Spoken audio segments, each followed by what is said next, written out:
Hi, I'm Ian Thompson, and this is one of a series of investing videos. And if you're interested in property investing, then this video could be for you, because what this video answers is the question, how can I get started in property investing? And one of the things I'm going to show you in this video is one way you can use property investing to become a millionaire in under 9 years. Most property investors buy a house, rent it out and wait.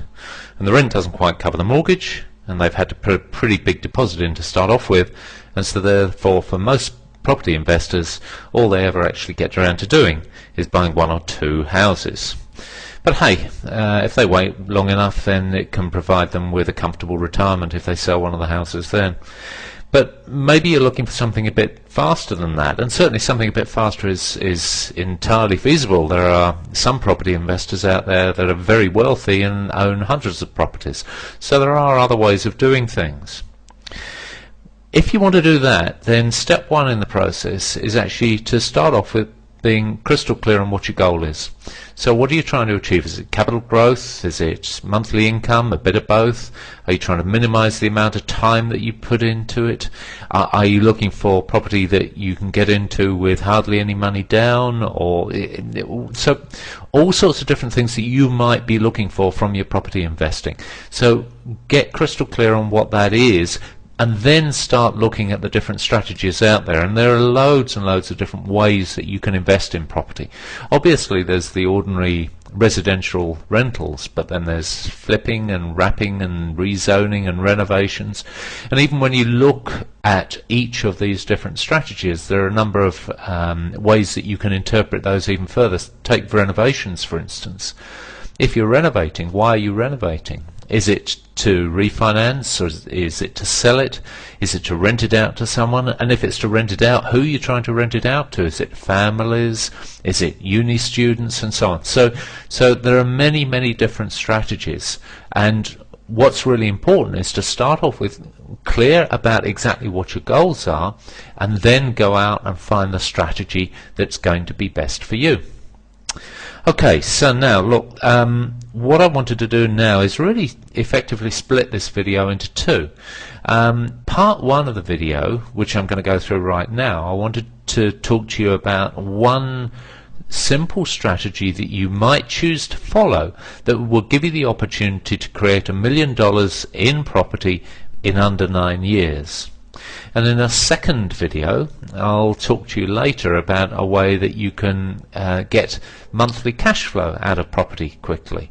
So two strategies that I've just chosen to run through fairly quickly. So let's get in with part one of this video, which is how to create $1 million in 9 years.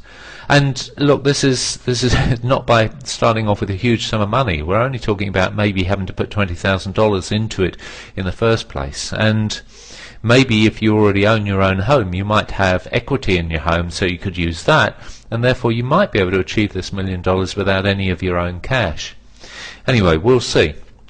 So in order to do this strategy, the starting point is to actually go and find a property to buy. Now I'm suggesting here an apartment, and a mid-priced apartment, so let's say $300,000, and you're looking to buy one where you're going to buy it off the plan with a year or more before completion. And in some parts, such as Australia for instance, you can buy property with deposit bonds, and that means that you can secure the property for a very small amount of money. In other places you might need to put down a full 10% or something deposit, but if you can, use something like a deposit bond so you can secure the property with minimum outlay. There will of course be other fees and taxes on top of that, but most of those will usually be not needed until you actually come to settle on the property at the end of that year's wait. So let's come on to year one, where at this point you need to arrange a home loan. You need to complete the purchase. Now what I'm assuming here is the property price has actually gone up by 10%. Now I know I'm speaking to you where I've actually just heard the property price results for the third quarter of 2008. They've just come out for Australia, and nearly all of the capital cities have gone down for the quarter. So it may seem a little hard to remember property prices increase, but but they will. The fundamentals are sound at the moment. With a housing shortage and strong rents, it may be sooner than some people are predicting. And anyway, look, in order to keep things simple, I'm going to assume that property prices increase at 10% per annum. And in Australia, I know that certainly hasn't been the case for 2008, except for in Adelaide. But it is the average over time, so it also happens to keep the sums very simple for the example. So let's go through this. So at that time, the value of the property will have gone up by 10% to $330,000. So you'll get a loan for that, which happens to work out at almost the price that you're buying the property for. So the amount of funds you need to put in is comparatively small, plus the costs that you've got to put in. And at that point, you simply rent the property out. And again, I'm going to make a simple assumption here that the rent is going to cover the mortgage. Now, I know that's not always the case for every type of property, but that's part of the reason why I'm suggesting an apartment that would be centrally located in a good place in one of the capital cities, because they tend to be the more popular apartments. If it's a low-rise apartment, a nice apartment, then with the market as it is at the moment, the rent can cover the mortgage. Okay, so that's it for 1 year out. By the end of year 2, the value will have increased again, this time to $363,000. And at that point, what this strategy involves is securing 2 more properties in the same way as you did the first one. And let's say the prices are now $350,000 for these. And again, you're going to be buying these off the plan, and I'm going to suggest with maybe 18 months to completion. You're not in a hurry to start owning the property, and you can use your equity in your first property to start covering the costs.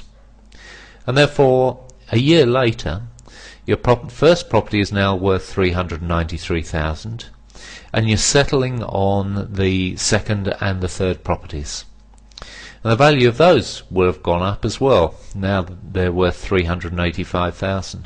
So you do a complete refinance, and you can see the sum there, which involves all the costs of buying the new properties, the costs of them, plus the refinance of your original loan, and you still end up with equity in your property of $126,000.